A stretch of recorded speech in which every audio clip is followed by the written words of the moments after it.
It's not your actual ailment that kills you. It's not your diagnosis or your synopsis or your prognostication of your future. None of that is what's killing you. It's the medication that's killing you. He said, this is why I walk into these places, I reject their medication, I tell them which medication I want. He said, he looked at me and he said, because all y'all doing is giving me dope. I come back here every other month for some detox and some dope. Now you gonna give me this dope, white man. Or you gonna give me that dope, black psychiatrist. And instead of them saying, you know what, sir? We're gonna call the dogs on you. We're gonna put you in the room with the foam walls.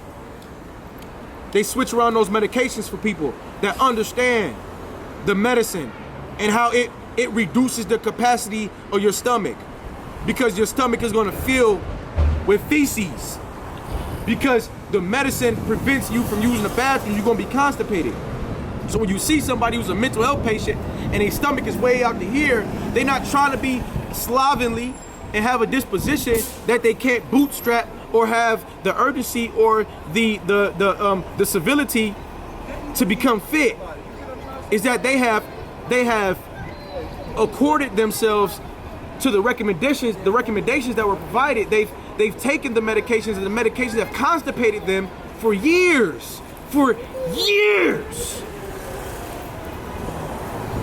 So now when you have a 16-year-old whose belly is getting ready to burst, who every time you don't let him go to the bathroom, he punches another kid in the face.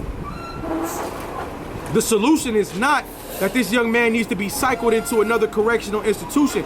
The solution is, instead of constipating him with medication, we need to balance him out by understanding that his feminine side has never been validated. His cries have never been validated. When he spoke about his heart, it was never validated, because we live in a singular society where those who are able to be poly are either wealthy or ingenious. But those of us who don't have access to the information about how to be a whole human being, they are trapped in the one-sidedness that if you're a dude, you should be doing dude stuff. And what it does for somebody that's always trying to be a dude, for example, it gives you anxiety, it gives you stress, because you cannot communicate, you cannot express yourself because you look soft, you look so-called feminine. You become anti-expressive. So, okay, when your heart bursts open and your stomach rips open, like my father's stomach ripped open,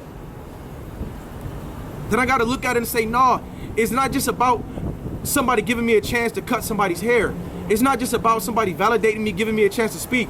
It's about the reality that we've been completely violating the insides of our bodies as a human economy in the United States for over 100 years.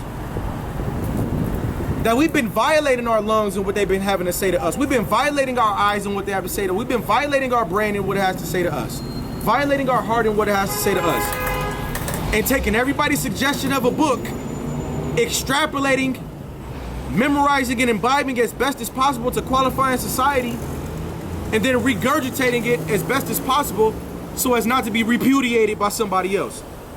What I discovered is that your English is never going to be sophisticated enough. Lo and behold, you could graduate from an Ivy League university and then go to England and discover that your English does not communicate that you are an Ivy League human being on an international basis. So it's not the words that's going to fix this kid with the humongous stomach. It's the feeling of liberation that's going to come from me validating the fact that you're not just a man. You are a combination of your mother and father. You are a sliding scale. You are not in a box. You are not one thing. You are everything. You are the whole entire culmination of your mother and father. You are a new thing. You are a set of energy. You are a star. Nobody never walked in the room and called you a star except for Cedric Riley did. I know people do it all the time, and you a star here, you a star there, but guess what? Nobody ever walked into a room and said, no. You're right. I know your stomach hurts. I don't think you need to be suspended for fighting. What I believe is that you need to express yourself. What I'm gonna do, I'm not gonna take a million. Listen, Tyrone, I know when I keep talking, it upsets you because you wanna talk, right? Don't you wanna talk, Tyrone? Tyrone gonna say, with all due respect, yes, sir. You came here with your fancy suit and everything. My stomach hurt. Everybody act like I'm fat and lazy. These kids making fun of me because my stomach is fat. But it's because of this medication, Mr. Riley. So yeah, I want you to know that. When I get up late, it's not because I'm trying to be lazy. My stomach hurts, Mr. Riley. And I'm like, you know what? Why don't we do this? Why don't I provide you with an opportunity to succeed? Why don't I create a platform for you to succeed on? I'm going to call that platform America's Next Motivator, because I understand that if you could look beyond your scenario, you could look beyond the medicine and all the traumas that you've experienced and just realize that you yourself is a big ball of energy that you have not discovered, then guess what? You got all the work to do on yourself that you look for people to do on you. That work that you want your mother to do, you could do yourself by listening to your mother inside of you. But you won't come to that conclusion unless you are ingenious that way, if life inspires you that way, or unless somebody tells you that as a little girl, you're not just responsible for skirts and wearing the color pink. That in fact, the color pink is just a lighter shade of the color red, and that pink is actually a masculine color. And that as a girl, it's okay to wear blue. It's okay to be a masculine female, to have control of your masculine side. So no, a man doesn't come into your world and rule your life. There should be no such thing as low self-esteem as a woman, because every man needs your essence, not just your body, your reliance on sensitivity. And this is how you turn people on. Giving people the space to be bigger, better, to grow, to manifest, to succeed. Family succession is the key. Corporate succession is what we've been doing. Family succession is key. Corporate succession is what we've been doing. 8 generations, yeah, straight poverty. 8 generations, yeah, straight poverty. That's why I went into foster care. 8 generations of straight poverty. I was raised up with my great-great. I was raised up with my great-great. Do you understand me? Yes, my great-great. So when you ask me how I'm doing great. I called my great-grandma. I said, how you doing? She said, how you doing? I said, I'm doing fine. She said, you can't do better? I said, I'm all right. She said, hey, yo, call me back when you doing great. So greatness is a matter of accountability for who you are and what you are and whose you are and that which you are connected to, which is an endless chain of energy that is not to be neglected by you, young man. That is not to be neglected by you, young lady. That there is a time and place for your mother's side, which is your heart. And there's a time and place for your father's side, which is your vision. But the cycle between them both is your personality, your choices, your time, and your opportunity. So what's inside that zero between your heart and your brain? As it spins around, that's like a zero, right? So it's a circle this way. If I turn it this way, now it's a circle this way. It's just a circle, right? The same circle from your heart to your mind, your heart to your mind. It's a system, a circle. What role are you playing in that cycle? Or is somebody swooping in and chemically adjusting your thought processes? Because you know thoughts are chemicals, right? Or is somebody coming in to tell you to change your diet so that you can show up differently? That you never thought to yourself because you never had nobody to show up like I have, because I've done the research. America's Next Motivator, 200 episodes, and I've asked plenty of times, hey, when did you ever see a motivational speaker in your life? Wouldn't you be surprised that at 200 episodes of people from all walks of life, most people never even heard of a motivational speaker until they were in college. So how does a young person's life change before they get into foster care and before their stomach gets a foot out of their waist? If a motivational speaker walks in the room and says, you're right for being upset. You know why? Because you're bigger and better. You're not just a man, you're a man and a woman at the same time. That's huge, isn't it? Now let me explain. You've got all types of things to tell the world about who you are. I want to give you an opportunity to do that right here on America's Next Motivator. You got 4 minutes to shoot your shot. I'm going to give you a prompt. The prompt is, success is impossible. Young Tyrone, matter of fact, young Quan, young fact, matter of fact, young fact, right? We're not leaving anybody out, right? Matter of fact, Jose, matter of fact, Grady, Hunter, Sebastian, Saxton. Don't matter what your name is, right? I'm giving you an opportunity to become a star on America's Next Motivator by responding to this prompt. Success is impossible. What do you have to say about that?